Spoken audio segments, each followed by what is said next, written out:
Voy a hablar de un tema que a mí me gusta mucho y es tal vez de los temas que más me gusta hablar. Inicialmente, a mí lo que más me gustaba eran los trasplantes y ahora también me gusta mucho la multiresistencia en los gram negativos. Entonces, esta conferencia lo que busca es dividirla más o menos en 3 puntos. La primera parte vamos a hablar de la ecología local y la importancia de los datos propios al momento de la toma de decisiones. Luego pasaremos a hablar con respecto a cuáles son las definiciones de multidrogoresistencia para sacar unos mitos tal vez que hay y que decimos en revista todos los días. Y al final voy a mostrarles parte del Consenso Nacional de Tratamiento de Bacilos Gram Negativos Multidrogoresistentes que hicimos en colaboración con la Asociación Colombiana de Infectología, en la cual pues tuve la oportunidad de liderarlo en conjunto con el doctor Carlos Álvarez, y creo que es algo muy novedoso. Sale publicado como en 15 días, así que pues va a estar bastante actualizado y fresco. Entonces, comienzo y termino hablando del PROA. El PROA es muy importante, el programa de optimización de antimicrobianos es fundamental en todos los hospitales. Esto va a dejar y dejó de ser un orgullo de algunas instituciones, era una decisión que algunos querían tomar de una forma altruista y ya está regulado, ya hay legislación, ya hay decretos de la Secretaría de Salud, y los hospitales que hoy quieran tener certificación, inclusive que quieren tener validación en los entes nacionales e internacionales, deben tener un PROA. O sea, esto ya es una obligación de todos los hospitales. Inclusive es una oportunidad de negocio muy interesante, porque en los hospitales donde no tengan un infectólogo, pues usualmente quien más entrenado esté en antibióticos es la persona que debe asumirlo. Y usualmente y tradicionalmente en los hospitales de segundo y tercer nivel, las personas que más entrenados están en antibióticos son los intensivistas. Debería ser así. Entonces espero que siga siendo de esa manera y tengan en cuenta que en el enfoque integral de un paciente hay que tener en cuenta los datos actuales de la epidemiología local. Eso es fundamental, siempre lo decimos, pero no deja de ser importante porque es la única forma de saber cuál va a ser la terapia que establecemos inicial. Cuando el paciente llega a la unidad de cuidado intensivo, en ese momento se debe tomar una decisión, y es una decisión con muy poca información. Por lo tanto, el momento de incertidumbre es muy grande, y gran parte de la discusión que tenemos todos los días con los intensivistas es cuál es su nivel de aversión al riesgo. Entonces resulta que aquel que nunca va a ver cómo se complica el paciente, como por ejemplo el internista que está en pisos o algunos otros especialistas, pueden ser menos aversos al riesgo, pero el intensivista, digamos así, es el que se le mueren los pacientes y es el que ve la secuencia de eventos hasta cuando el paciente no sale. Por lo tanto, la aversión al riesgo es menor, y esto ha llevado que los intensivistas tradicionalmente arranquen con unas bombas muy grandes de antibióticos porque no quieren dejar nada de lado. Pero esto nunca es posible, siempre hay que dejar cosas de lado, y el enfoque integral del paciente es lo más importante. Poder saber qué hay en mi hospital, qué epidemiología manejamos aquí. Y hay un gran problema, los médicos trabajamos algunos en 2, en 3, en 4 hospitales y no es igual en todos. Entonces hay que saber en el hospital que usted está hoy, con los datos que tiene en ese hospital, qué decisión va a tomar con respecto a ese paciente. Y como lo digo, es una decisión con muy poca información que puede llevar a un riesgo muy grande. Hay que evaluar la condición clínica del paciente, pero no quiere decir que los antibióticos se coloquen en función de la severidad de los pacientes. O sea, no porque esté más malo pongo un antibiótico más grande, y no porque el paciente no salga sigo escalando en antibióticos. A veces hay que parar, pensar y mirar si es que realmente vamos por el camino o hay que repensar los casos en este escenario. Mirar cuál es el sitio de infección, mirar dónde adquirió la enfermedad el paciente, y al final, con toda esa información, mirar cuál es la mejor evidencia disponible para tomar las mejores decisiones en pro de los pacientes. Voy a mostrar unas diapositivas de un estudio reciente que salió, en el cual muestra cuánto impacta la resistencia y si realmente vale la pena hablar de esto. Entonces, en las siguientes 4 diapositivas les voy a mostrar que los pacientes que se infectan por gérmenes resistentes sí se mueren. O sea, sí hay un exceso de mortalidad, y con la pandemia que hoy aprendimos de todo esto, y es cuál es el exceso de mortalidad por esos problemas. Vemos aquí, en esta gráfica en la cual lo dividen por las regiones geográficas, que vemos ahí resaltado como en un rojo oscuro, donde está Latinoamérica, y vemos que no ocupa un lugar despreciable y hay una cantidad de muertes por 100.000 habitantes que se generan, y ustedes ven abajo la barra sombreada es la mortalidad atribuible a la resistencia. La barra grande es la mortalidad asociada, o sea que puede estar o no influenciada por unas covariables, pero lo que ustedes ven aquí en sombreado son la mortalidad atribuible. O sea, es gente que si no hubiera tenido esta infección por gérmenes multidrogoresistentes, probablemente el desenlace hubiera sido diferente y no hubieran muerto, probablemente. Entonces, definitivamente, sí es importante verlo así. Por órganos, por síndromes infecciosos también, los dos más importantes son las infecciones respiratorias del tracto bajo. O sea, la neumonía es una de las causas más importantes de muerte que hay en el mundo, y así sigue siendo por infecciones. Aún debemos trabajar mucho para hacer las cosas bien. El segundo es la bacteriemia y el tercero son las infecciones intraabdominales. Así que el top 3 son estas infecciones, y esto es lo que llega a cuidado intensivo. Esta semana nos preguntaban en la revista del PROA qué porcentaje de pacientes de la UCI tienen un antibiótico. y decíamos cerca entre el 60 y el 65%, 2/3 de los pacientes en cuidado intensivo tienen puesto un antibiótico. Lo otro importante es que entre el 30 y el 40% de los antibióticos puestos en cuidado intensivo no son adecuadamente formulados, no es el antibiótico oportuno, no necesita antibióticos o necesitaba más antibiótico el paciente. Por lo tanto, es un problema muy grande. Las 2/3 tienen antibiótico y una tercera parte no tiene un buen antibiótico. Por lo tanto, hay que entrenarse en esto. Ve uno en los programas de formación de cuidado intensivo que la formación en infectología no es la misma, es muy heterogénea. Inclusive, hay programas que casi que no rotan en enfermedades infecciosas o rotan en la misma unidad. Entonces, yo sí creo que hay que homogeneizar un poco cuáles las características y pensaría un poco que la Asociación de Cuidado Intensivo Nacional debería establecer cuál es el intensivista que quieren y cuáles son esas características de formación que debería tener. Yo sí vi con preocupación la semana pasada que me tocó evaluar un programa que no tenía formación en infectología. Entonces me parece gravísimo, pero pues de todo hay en este país. Entonces aquí vemos el problema que tenemos de la resistencia por gérmenes, en el cual vemos que tanto gram positivos como gram negativos generan un aumento de la mortalidad. De los gram negativos, ustedes lo ven que el más importante es E. coli, luego sigue Staphylococcus aureus, luego tenemos Klebsiella, Pseudomonas, Acinetobacter y Neumococo. Entonces casi que es el top 5 o el top 6 de los gérmenes que más matan la gente en las unidades de cuidado intensivo. E. coli y Klebsiella es lo que más tenemos y en Colombia hay un problema muy grande de multidrogoresistencia en Klebsiella que ya vamos a pasar a ver en unas diapositivas cuánto va a impactar esto en los desenlaces y en las decisiones que ustedes pueden llegar a tomar en cada uno de ellos. Aquí es un poco más elaborado y es a lo que tenemos que llegar porque definitivamente los médicos impactamos en los sistemas de salud y los sistemas de salud impactan en los sistemas económicos de un país. Esto se ha visto en Estados Unidos, se vio con la pandemia, la crisis económica muy grande que se generó por ese desborde de uso de recursos en el sistema de salud que hoy estamos pagando mucho con resistencia. Aquí vemos, y es que en la resistencia ya se ha tabulado cuántos años de vida perdidos se generan, cuántos años de vida con discapacidad y cuánto afecta en la parte económica de un país todo esto.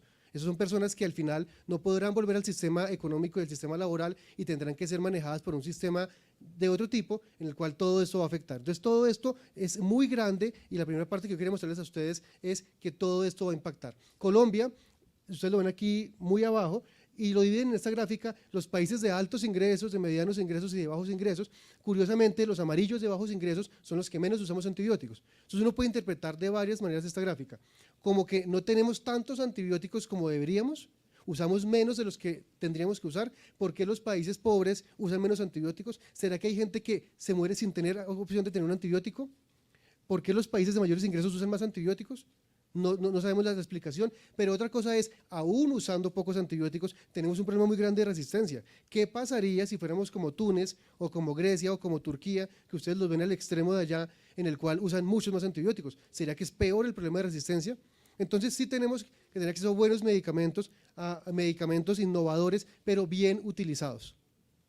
Entonces, aquí vemos los datos de Colombia, un par de diapositivas para mostrar en un informe publicado en el año 2017 por parte del Instituto Nacional de Salud, en el cual mostró los datos de resistencia acumulados antes de la pandemia. Siempre hago claridad de esto porque con la pandemia el problema aumentó notablemente por el exceso de uso de antibióticos. Tal vez de buena intención, porque tal vez no sabíamos cómo manejar la enfermedad. En la primera ola los pacientes estaban muy enfermos y al final de su vida prácticamente todos tenían unas bombas de antibióticos muy grandes, porque no queríamos que se murieran y al final le echábamos mano de lo que tuviéramos. Pero al final entendimos que esos pacientes con o sin antibióticos su desenlace iba a ser el mismo. Sí tuvimos brotes de enterobacterias resistentes a carbapenémicos en los hospitales, muchos hospitales, y mucha gente que no murió por COVID, murió por la Klebsiella neumónica APC que le dio después del COVID y además un montón de corticoides, pues nunca iba a salir. Aquí vemos en Colombia los datos que hay un sesgo de selección, porque ustedes ven que solo las ciudades y los departamentos con laboratorios de referencia reportan. Puede ser que la Orinoquía y la Amazonía todo lo envíe a los llanos orientales, solo lo envía a Meta y por eso aparece allí un exceso de datos. Pero lo que sí vemos es que en Colombia tenemos carbapenemasas de todo tipo. No solamente es KPC, sino que también tenemos metalocarbapenemasas, BIM, NDM, GES, las tenemos en todo lado. Algunas zonas con más o menos prevalencia de resistencia, pero en todo lado hay. Pero lo más grave y que hay en ese momento, y lo que vemos en las unidades de cuidado intensivo aquí y en la revista de prueba lo vemos todo el tiempo, es que tenemos una coproducción de enzimas que generan resistencia a carbapenémicos. No solamente es KPC, y yo siempre digo lo mismo, no por ver una R en meropenem es una KPC, porque automáticamente hay un antigrama, R en meropenem, es una KPC. O sea, no hay una elaboración de la interpretación del fenotipo de resistencia para poder llegar a todo esto.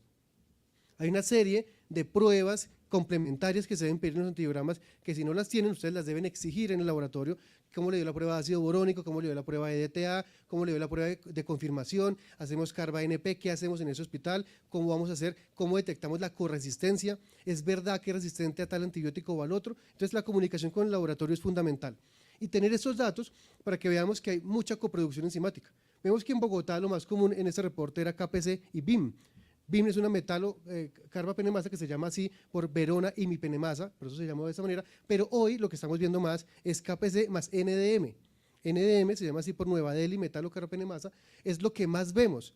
¿Qué vemos? Que en los antibiogramas nuestra herramienta, el DAGA que sacábamos era la ceftazima avibactam, pero estos pacientes se vuelven resistentes a ceftazima avibactam, entonces ya no tenemos muchas opciones. Entonces casi que tuvimos un periodo de luna de miel en el cual tuvimos unos nuevos antibióticos, pero si no los usamos bien, volveremos a la oscuridad y volveremos al uso de polimixinas, con amicacina, con gentamicina, y entonces el problema es que es tan grave usarlos en cuidado intensivo.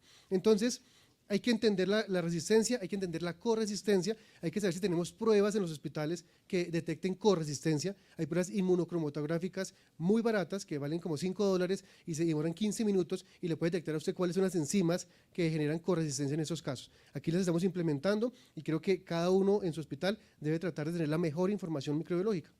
Pero esta información debe llevar a toma de decisiones. O sea, no sacamos nada con que tengamos un super laboratorio de microbiología si eso se queda ya guardado. Lo importante es que se lo entreguen, le entreguen la información al intensivista, que el intensivista sepa hacer algo con esa información y no esperar a las 8 o 9 de la mañana. Porque si lo llaman a las 2 de la mañana y le dicen que el FINRAI ya salió de sepsis y tiene una Klebsiella pneumoniae con un gen KPC detectado y que la prueba de corresistencia le dio que también tiene un NDM, en ese momento, eso siempre pasa a las 2 de la mañana, el intensivista tiene que tomar una decisión, porque si no, 6, 7, 8 horas después es tarde y no va a haber no va a haber sobre qué paciente actuar. Algo importante, la segunda parte de la conferencia es derrumbar mitos. Entonces, cuando los residentes llegan al servicio, tienen dos palabras preferidas, tienen varias palabras preferidas. Una de ellas es el multisensible y el multiresistente.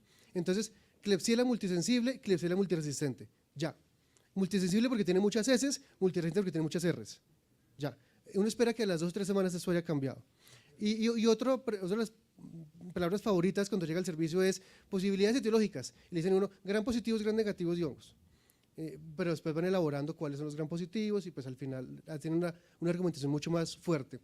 Aquí traigo esto porque la OMS y los CDC desde el año 2010 y luego la Sociedad Europea en el 2012 determinó qué es multidrogoresistencia. Entonces yo sí creo que deberíamos sostenernos aquí. O sea, esto es lo que tenemos. La palabra multisensible no debe existir en ninguna historia clínica. Hay patrones usuales, naturales o salvajes que habla que usted por lo menos sabe cuál es el patrón natural de un enterococcus. El enterococcus no existe multisensible, solo es un patrón natural. Y debemos saber cuáles son los patrones naturales de resistencia. ¿Qué es multidrogoresistencia? Esta es la definición y con esas queremos trabajar. Entonces voy a permitirme leer las tres. Multidrogoresistencia es cuando usted tiene antibióticos no susceptibles, un agente a más de 3 categorías de antimicrobianos. Me explico. Que usted tenga solo 3 posibilidades terapéuticas en este paciente, 3 grupos terapéuticos. Extremadamente drogoresistente es que usted tenga por lo menos 2 o 1 categorías útiles en el paciente. Y pandrogoresistente es que no tiene ninguna categoría. Entonces, otra vez, MDR es que usted tiene 3 categorías libres. Usted puede usar 3 grupos de antibióticos.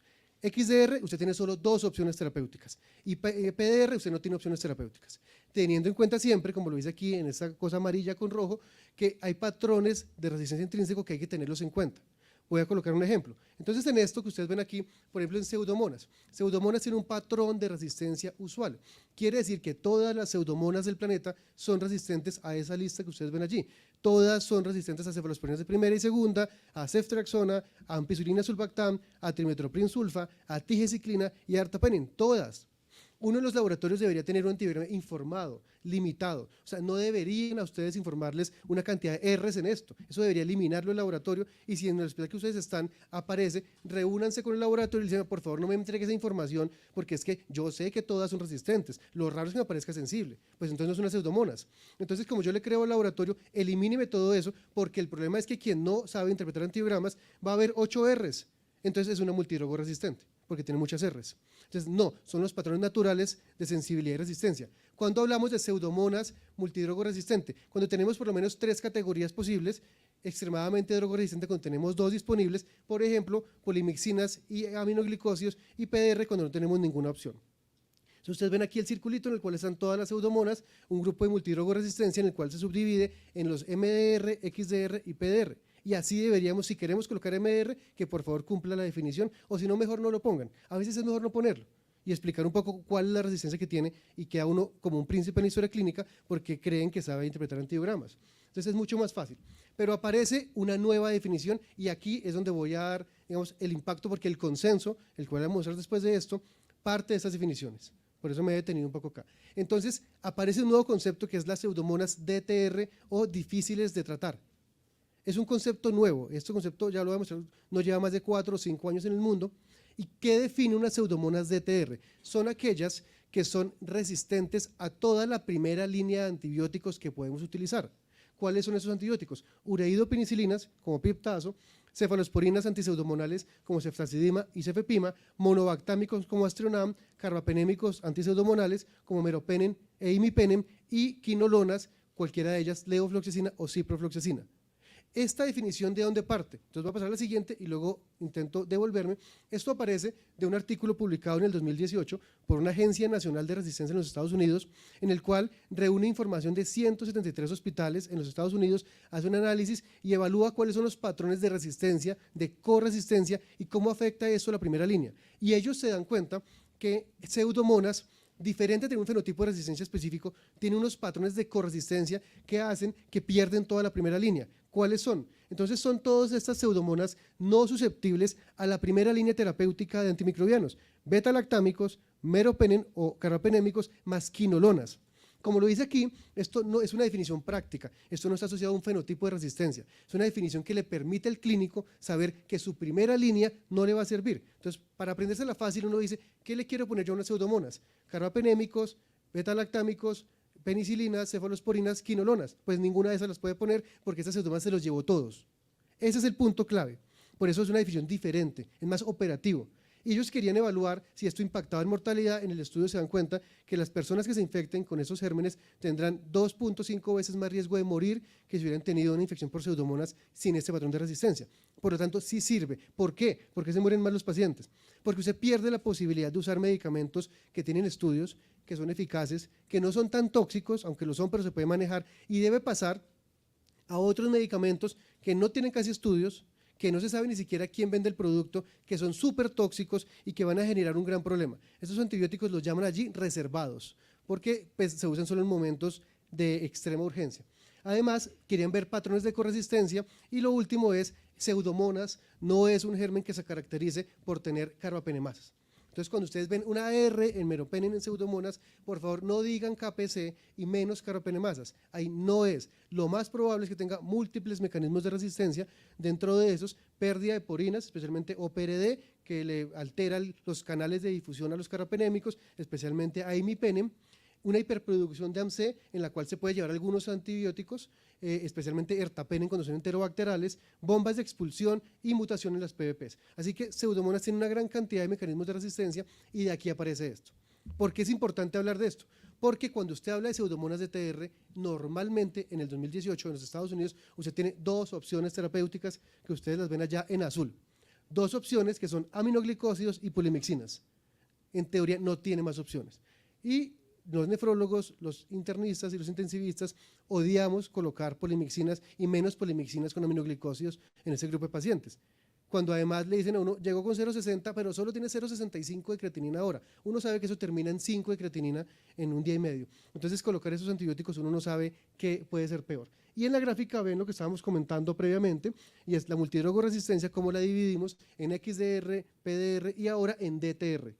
Entonces, creo que es clave tener este criterio de difícil de tratar para saber qué le vamos a colocar.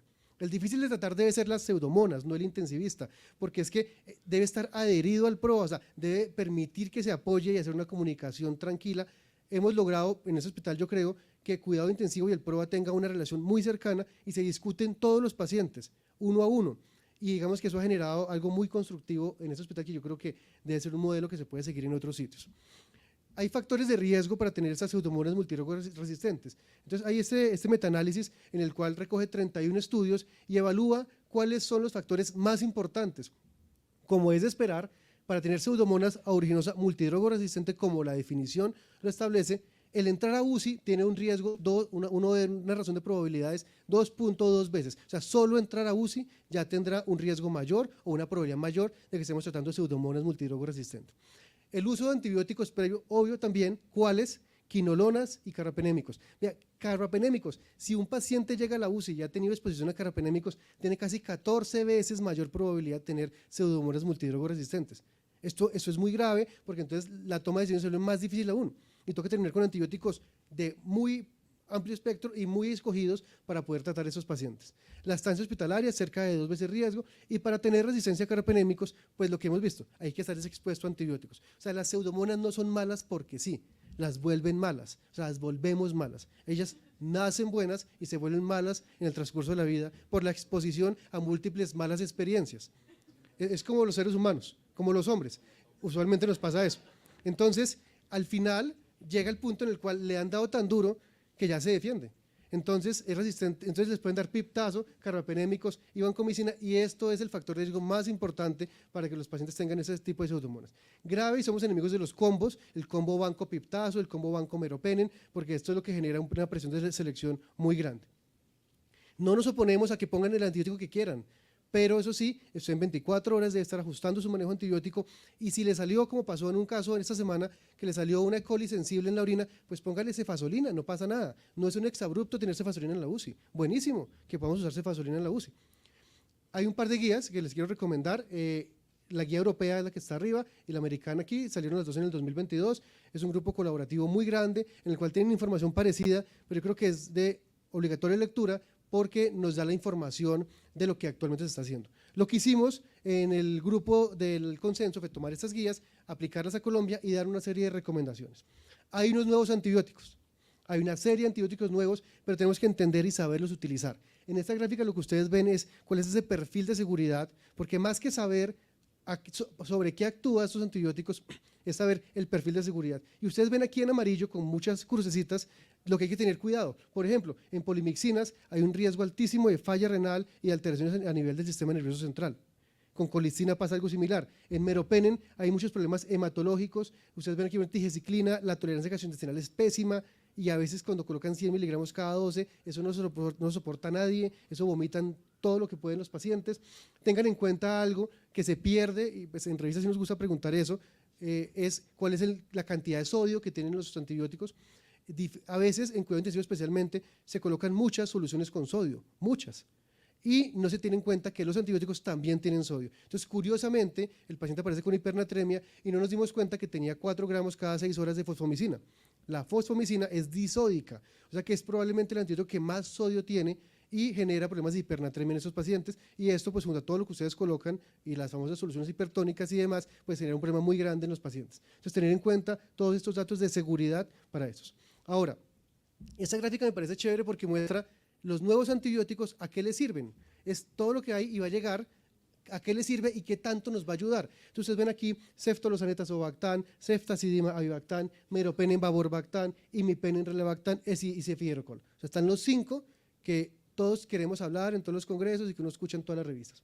Pero usted ve en la columna a qué le pega. Entonces, si ve un chulo es porque sí le pega. Entonces, los BLE, los CTXM, todos le sirven. Pero realmente el problema grande que tenemos no son BLE, no son CTXM. Ya somos endémicos en BLE, tanto que aquí no las aislamos. O sea, ¿para qué va a aislar usted una BLE si es que BLE hay en la calle? Y en el Transmilenio no están aislando los BLE. O sea que todo el mundo se revuelve con todo el mundo, no hay que aislar las BLE. Usted aísla los pacientes que tienen un problema en su hospital. Entonces, aísla, por ejemplo, aquellos que tienen enterobacterales resistentes a carbapenémicos. ¿Y cuáles de esos antibióticos van a servir o sirven los que ya están. Ustedes se dan cuenta que ceftolozano y tazobactam difícilmente es una opción en enterobacteriales resistentes a carbapenémicos. Ceftazidimab y Bactam sí es una opción que nos puede servir en estos casos, excepto cuando hay una coproducción o cuando hay metalocarbapenemasas. Aquí se perdió también ceftazidimab y Bactam. Vemos que los siguientes que dan son muy parecidos, especialmente están hechos para serincarbapenemasas como KPC, y vemos que cefidrocol es como la joya de la corona, es como la que todos quieren, pero al final ya se dañó porque hay un par de estudios que muestran que no es tan, ya peló el cobre muy temprano, entonces ya se dieron cuenta que no es lo que todos esperábamos y vamos a tener dificultades. Abajo ustedes ven Pseudomonas aeruginosa, las moléculas nuevas que tenemos, betalactámicos unidos a un inhibidor, como ceftolozano y tazobactam y ceftazidimab y Bactam, son opciones terapéuticas en pseudomonas multidrogoresistentes, especialmente en este contexto, y Acinetobacter baumannii, ustedes lo ven al final, es un desastre. O sea, hay unidades que tienen mucho Acinetobacter. Esta unidad, este hospital no se caracteriza por tener tanto Acinetobacter, uno que otro en la unidad de quemados, que es donde más se presenta este tipo de problemas. En los pacientes quemados es un grupo de riesgo bastante importante para Acinetobacter, pero hay unidades que están llenas de Acinetobacter en el país. Hay zonas geográficas que están cundidas de Acinetobacter, entonces todo el que llegue aparece multidrogo resistente. Y ustedes ven que las nuevas opciones terapéuticas no sirven para nada en este caso. La única que sirve es cefidrocol, esperemos a ver cuándo llega, se cree que va a llegar el último trimestre de este año o el primero del 2024, pero no es que llegue y nos salve la vida, es que eso va a ser una contención transitoria de la resistencia. Esto es muy parecido, es un poco como muñequitos ahí en el cual muestra los antibióticos que tenemos, para qué sirven y para qué no sirven. Muestra un poco que ceftazidimab y Bactam tiene opción terapéutica cuando hay presencia de una OXA48, cefidrocol parece que sirve mucho más en las otras, y otros antibióticos como tigecyclina, erabaciclina y los aminoglicosios tienen datos a favor y en contra en el uso contra estos patrones de multidrogoresistencia, y al final pues hay un muñequito ahí como un emoticón de las polimixinas, porque sirven y no sirven, o sea, sirven pero las ponemos con el sustico que va a generar mucha toxicidad. Aquí las tenemos, listo.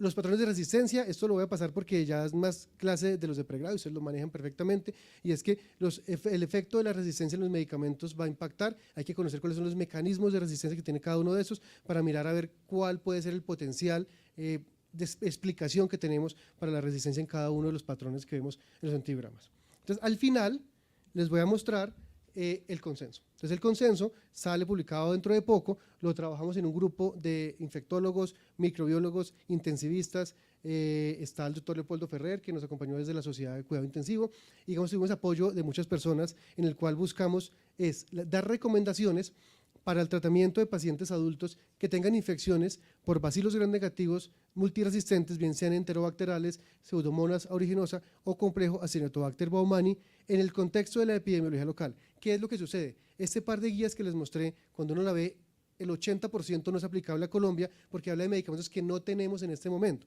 Entonces es no llegar a poner algo que es utópico y aquí no funciona, no lo hay y no lo tenemos en este momento, pero tampoco decir como no tenemos nada, póngale a todo el mundo polimixina.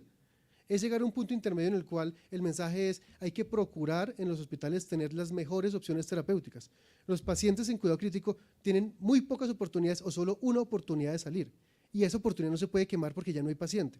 Entonces no podemos utilizar antibióticos de segunda categoría, plan B o plan C o plan D de combinaciones que no tienen estudios, sino que este paciente requiere el mejor antibiótico disponible en ese momento porque probablemente no tiene sino esa opción de sobrevivir.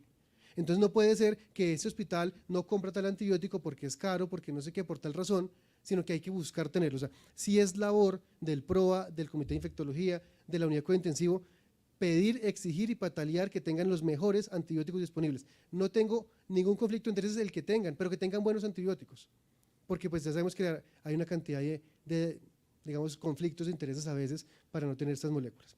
Entonces voy a terminar mostrando las recomendaciones y algo del soporte que hay de estas. Pero la invitación es que revisen el consenso. Entonces vamos a pasar en tres grupos. Primero enterobacterales, luego pseudomonas y luego acinetobacter. Y cada uno de ellos pasamos por infecciones urinarias no complicadas, pielonefritis e infecciones fuera del tracto urinario. O sea que es como una matriz de 3x3 lo que vamos a hacer en este momento. Así funciona el consenso, así lo hicimos.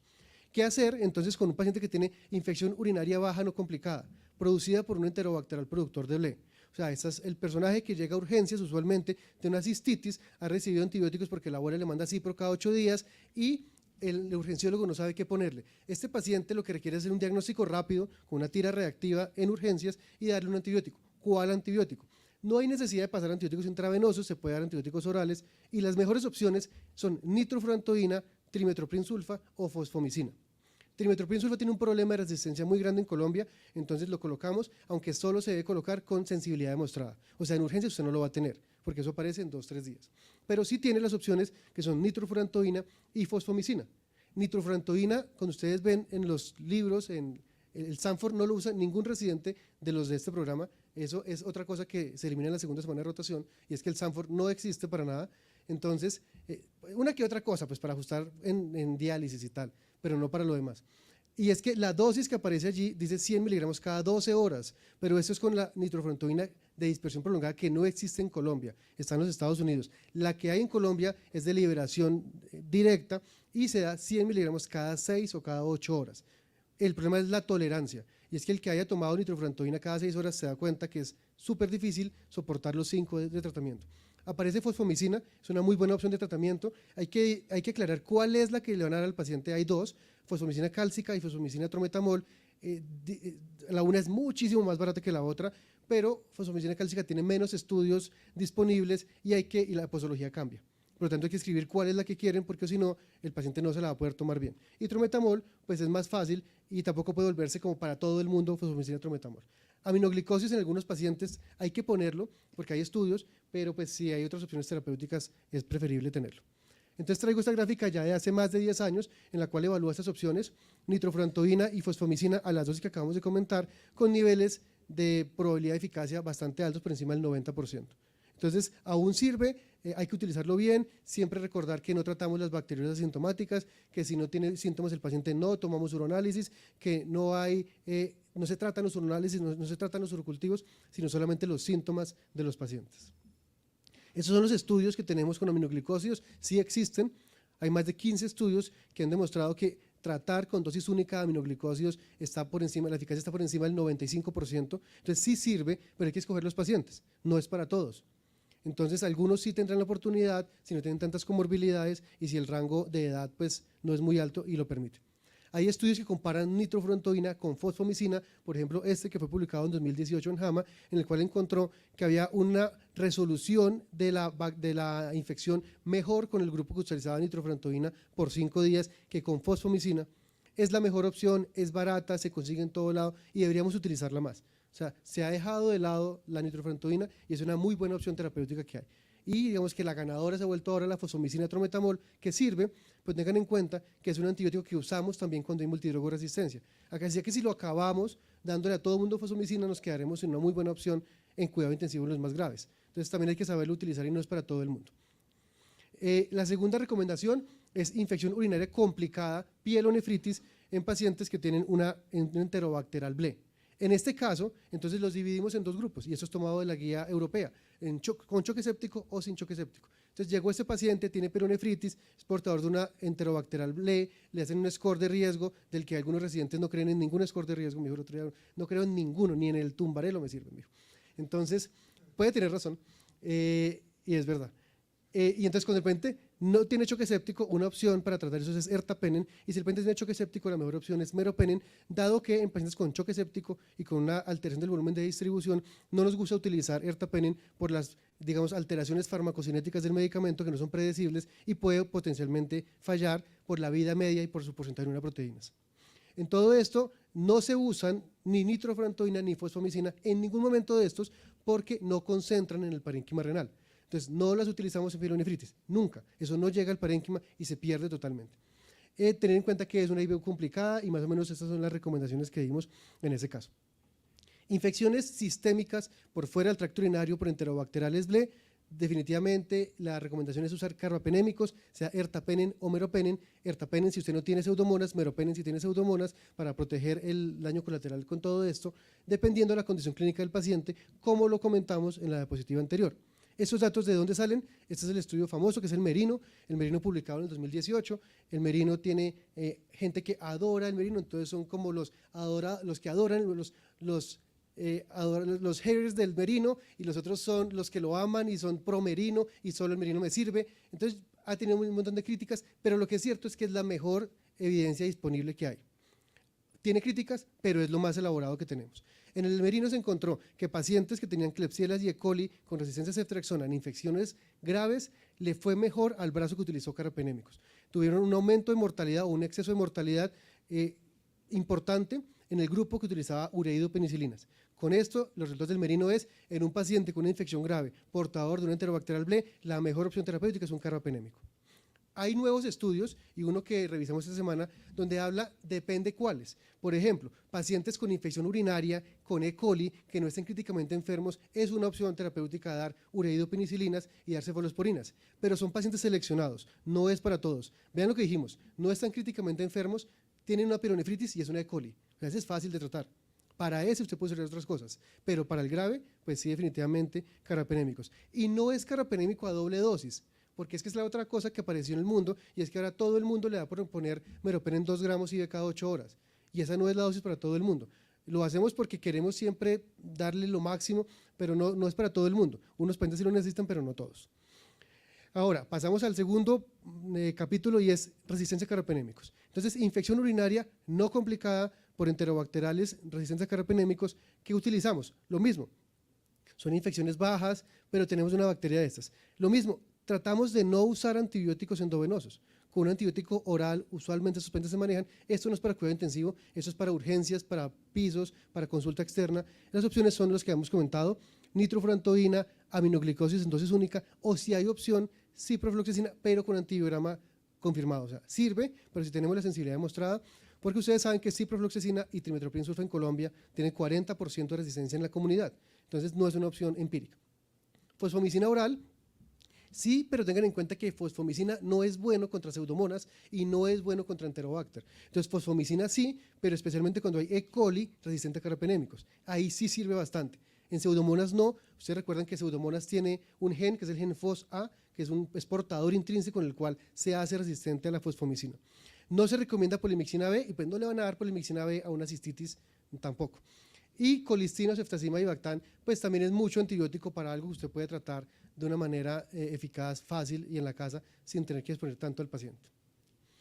Pielonefritis por enterobacteriales resistentes a carbapenémicos. Ahora sí tenemos una infección un poco más complicada. Entonces, con todo esto, ahora sí aparecen algunos antibióticos endovenosos, ciprofloxacina, trimetoprim sulfa, aminoglicósidos, pero aquí, digamos, en gris se lleva un poco o gana un poco con respecto a los demás, es el uso de ceftazima y bactán, especialmente cuando hay resistencia a trimetoprim y a ciprofloxacina, que es lo que usualmente tenemos. Entonces, aquí ya empezamos a hablar de nuevos antibióticos betalactámicos unidos a un inhibidor de betalactamasas, como lo es ceftazima y bactán, y siempre vea que colocamos aminoglicósidos, o sea, cuando no tenemos más, pues toca coger el aminoglicosio y es útil, y hay estudios donde puede servir. Pero recuerden que en enterobacteriales resistentes, quinolonas es una buena opción cuando tienen sensibilidad demostrada. Y cuando tenemos infecciones sistémicas por enterobacteriales productores de KPC, y ahí sí ponemos productores de KPC, porque en la siguiente diapositiva hablamos de la corresistencia. Entonces, en productores de KPC se recomienda el uso de una molécula importante, que es la que ha demostrado más estudios, que es ceftazidima avibactam. Recordar que en pacientes con infección intraabdominal se debe unir ese antimicrobiano al metronidazol porque tiene una baja actividad antianaerobios. Entonces, definitivamente, esta sí es la recomendación que tenemos en este grupo de pacientes. Y aquí es donde debemos tener buenos antibióticos. Sabemos que algunos hospitales en algunos sitios decidieron no usar este antibiótico, pero yo no creo que sea una buena estrategia, por lo menos para los pacientes. Definitivamente debe dársele la mejor opción, independientemente de la que sea. No me interesa de qué productor, simplemente darles la mejor opción. Hay una recomendación en contra del uso de terapia combinada en KPC. O sea, aquí sí no se debe usar terapia combinada, se debe usar ceftazima y bactán y no pegarle otra cosa. En coproducción, o sea, cuando tenemos KPC más metalocarbapenemasas, NDM, BIM, IMP o todas esas, aquí sí tenemos que usar la combinación, ceftazima, avibactam más astronam, y estoy casi seguro que al final alguien va a preguntar qué estudios hay al respecto de esto, y toca decir que no hay muchos. Y el gran problema es que podemos potencialmente estar dando una monoterapia funcional con uno de esos dos antibióticos. En los problemas de corresistencia es que si hay una NDM, usualmente se llevó ceftazima y bactán. Entonces no sabemos si la Astronam está funcionando solo o no. Hay unos nuevos estudios que están llegando con un medicamento que se llama Astronam avibactam y ya están en fase 2, en el cual parece que esto va a ayudar a resolver este problema que tenemos. Aquí sí hay que usar la combinación y solo en estos casos. Pero tampoco es empírico para todo el mundo cefta y bactam astronam, es utilizarlo en aquellos que tienen demostrada la sensibilidad. En infecciones severas, infecciones severas cuando no tenemos esos agentes, pero vuelvo y digo, debemos tenerlos. Cuando no tenemos, pues hay que echar mano de las combinaciones disponibles, usualmente basadas en polimixinas, combinadas con la mejor opción disponible, aminoglicósidos, tigeciclina, fluoroquinolonas o fosfomicina, de acuerdo a su perfil de epidemiología del hospital. Pero no debería ser lo ideal. Creo que a ninguno de nosotros nos gustaría que nos pongan un combo polimixina, gentamicina. O sea, uno no tiene que hacerle al otro lo que no se pondría uno. O sea, polimixina genta es una cosa muy dura de poner en un paciente de cuidado intensivo, con norepinefrina y vasopresina y 1000 cosas más, muy difícil. Aparecen entonces las pseudomonas DTR, que ya hablamos de las difíciles de tratar, en el cual aquí se recomienda la combinación de nuevos inhibidores de nuevos betalactámicos con inhibidor, y hay algunos estudios que muestran que la primera alternativa debería ser ceftolozane tazobactam cuando usted tenga la sensibilidad in vitro. Así que, por ejemplo, ustedes, cada uno de ustedes, ahora que llegan o a donde trabajan o a donde se están formando a cualquier hospital, deberían llamar al laboratorio a decirle a la microbióloga que amablemente le respondan una pregunta, y es: ¿cuál es el porcentaje de pseudomonas DTR de ese hospital? ¿Y cuál es la corresistencia de esas pseudomonas a ceftolozane tazobactam? Deberíamos saberlo. Usted debería saber hoy si en su hospital tiene muchas pseudomonas DTR, porque eso es lo que va a determinar qué opciones terapéuticas tiene usted y si es sensible o no a estos antibióticos. Porque ahí viene una opción para usar ceftolozane tazobactam, pero no es empírico, es en pacientes como terapia dirigida. También hay una opción con ceftazidima y bactam en pacientes que tengan infecciones fuera del tracto urinario o sistémicas, pues se recomiendan cualquiera de estos: ceftolozane tazobactam, ceftazidima y bactam, imipenem relebactam, que dentro de poco estará, en el segundo semestre de este año estará imipenem relebactam. O si usted no tiene estos nuevos antibióticos, pues usar terapia combinada, volvemos a lo mismo, donde tiene polimixinas, aminoglicósidos, fluoroquinolonas, astronam o fosfomicina disódica. Entonces esa es como la recomendación para este caso. Ceftolozane tazobactam es una molécula que no conocemos tanto, pero va a empezar a utilizarse, en la cual el impacto más grande es en pseudomonas. Es un muy buen antipseudomonal. Ceftolozane es tal vez la cefalosporina con mejor actividad antipseudomonal y sirve para microorganismos resistentes, especialmente productores de BLE. Este es el perfil en el cual no sirve cuando hay carbapenemasas, no sirve cuando hay KPC, cuando hay metalos, cuando hay oxas, ahí no sirven en algunos de esos casos. Tiene estudios por FDA en IBU, en infección intraabdominal y en neumonía. El estudio más importante se llama el ASPECT, que es el ASPECT NP, en el cual se evaluó en neumonía asociada al ventilador y se encontró que los pacientes del brazo de pseudomonas multidrogo resistentes tenían un perfil de eficiencia y de toxicidad favorable. Este es uno de los estudios más importantes que hay de este grupo y de donde aparece más la recomendación. Un estudio donde tratan pseudomonas aeruginosa difíciles de tratar, con dos opciones: o ceftolozane tazobactam o polimixina, o más o menos un aminoglicósido, encontrando, como es de esperar, que el grupo que tenía ceftolozane tazobactam tiene menos falla renal. Eso es muy importante, pero además encontró que la eficacia y la cura clínica también es mayor en el grupo de ceftolozane tazobactam. Entonces, basado en este estudio publicado hace un par de años, es que se recomienda en este escenario. Este es el escenario donde sí se debe utilizar. O sea, no hay antibióticos ni buenos ni malos, solamente hay oportunidades para usar los buenos antibióticos. Y aquí en este caso se hizo un estudio en el cual se llama el estudio Ceftabus, que fue un estudio liderado por un grupo italiano, en el cual se evaluó la corresistencia y se encuentra como las pseudomonas que son resistentes a carbapenémicos también lo son a cefalosporinas y también lo son a algunas penicilinas que usamos en esos pacientes, y es lo que quiere mostrar ese estudio, lo cual corrobora que sí es válido utilizar el término pseudomonas DTR. Al final, ya para terminar, entonces hablamos de Acinetobacter baumannii, en el cual hay un gran problema, y es cuando Acinetobacter baumannii es resistente a carbapenémicos. El patrón salvaje de Acinetobacter no es ese. Los Acinetobacter son tranquilitos, o sea, ellos son sensibles a muchos antibióticos, son sensibles al sulbactam. El problema es que fácilmente se vuelven malos. O sea, sí no le pueden mostrar nada en la vida porque aprende solo las cosas malas. De como lo beben un ratico con quinolonas, ya se vuelve resistente a todo. Entonces, aquellos que son resistentes a carbapenémicos, la mejor opción es el sulbactam. El problema es que la dosis debe ser muy alta. Entonces se debe usar ampicilina sulbactam 3 gramos cada 4 horas o infusiones de 9, 12 o 18 gramos de ampicilina sulbactam, lo cual es difícil utilizarlo, pero es la opción que tenemos. Otra posibilidad es hacer terapias combinadas. En terapias combinadas tenemos opciones como tigeciclina, en algunos casos polimixinas, aminoglicósidos, fosfomicina, que pueden ser útiles en algunos de esos escenarios, viendo cuál es el perfil que tiene usted en su hospital.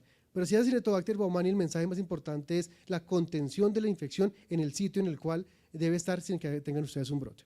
Entonces, la última diapositiva lo que busca es, como les dije, comienzo hablando de PROA y termino hablando del PROA, es que todo esto sirve enmarcado en un programa de contención y en buen manejo de antibióticos. Los programas del PROA dejaron de ser un lujo y ahora son una obligación y una necesidad. En la medida en que los hospitales se dieron cuenta que pueden mejorar desenlaces, que inclusive pueden contener costos, les interesa mucho más. El manejo de estas infecciones por gérmenes multidrogos resistentes debe ser de un equipo. El intensivista tiene que ser parte del equipo y tiene que ser entrenado y muy bien entrenado en resistencia, porque son los que más van a ver esto. Yo siempre he dicho, los que más tienen que saber resistencia en el hospital después del infectólogo son los intensivistas, porque son los que llega esto a las 2 de la mañana y seguro que ningún infectólogo les va a contestar. Entonces tienen que tomar una buena decisión para el paciente, no para la revista. Eso les dice uno.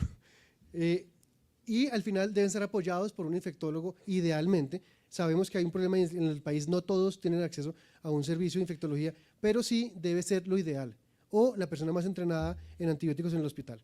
Entonces, con todo esto, yo quería mostrarles la problemática que tenemos actualmente, las definiciones que se deben manejar y las opciones terapéuticas, y hacer la invitación a que revisen, lean el consenso, lo pongan de cartelera en sus unidades de cuidado intensivo, y pues estamos disponibles para socializar la información. Eso es un problema muy grave, muy difícil, tenemos pocas opciones de antibióticos y solo hacer las cosas bien, extremadamente bien, va a salvar a los pacientes. Muchas gracias.